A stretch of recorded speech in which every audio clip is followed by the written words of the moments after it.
নিজ হাতে উপার্জিত খাবারের চেয়ে, অর্থের চেয়ে শ্রেষ্ঠ খাবার পৃথিবীর কোন মানুষ কোনদিন ভক্ষণ করে নাই। চিল্লায় কোন সুবহানাল্লাহ। শ্রেষ্ঠতম খাবার, নিজ হাতে উপার্জিত খাবার, ঘাম জড়িয়ে যে অর্থ উপার্জন করা হয়, যে ইনকাম করা হয়, এটা হালাল। আর হালাল খেয়ে দোয়া করলে কবুল করে কে? এজন্য খেটে খাওয়া মানুষ, শ্রমজীবী মানুষ আর মেহনতি মানুষদেরকে বিশ্বনবী খুব ভালোবাসতেন।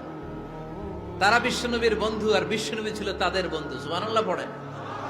এত ভালোবাসতেন বিশ্বনবী খেটে খাওয়ার মেহনতি মানুষদেরকে। সব সময় বিষ্ণু ইসলাম তাদের জন্য দোয়া করতেন। এজন্য যারা খেটে খায় তারা কপালওয়ালা, তারা মুস্তাজাবুদ দাওয়া। তারা কি?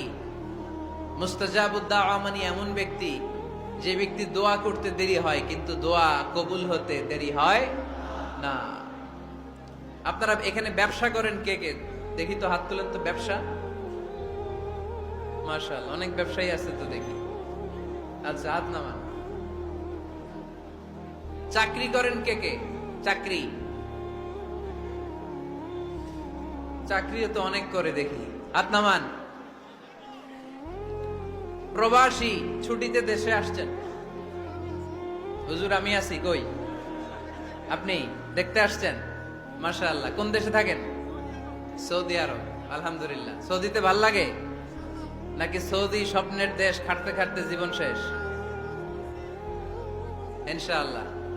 আচ্ছা, ইউনিভার্সিটির স্টুডেন্ট আছো কারা কারা দেখি? মাশাআল্লাহ, হাত নামাও। ক্লাস 5 থেকে ইন্টারমিডিয়েট পর্যন্ত পড়াশোনা করতেছো, অথবা দাখিল আলিম পর্যন্ত, কারা কারা দেখি?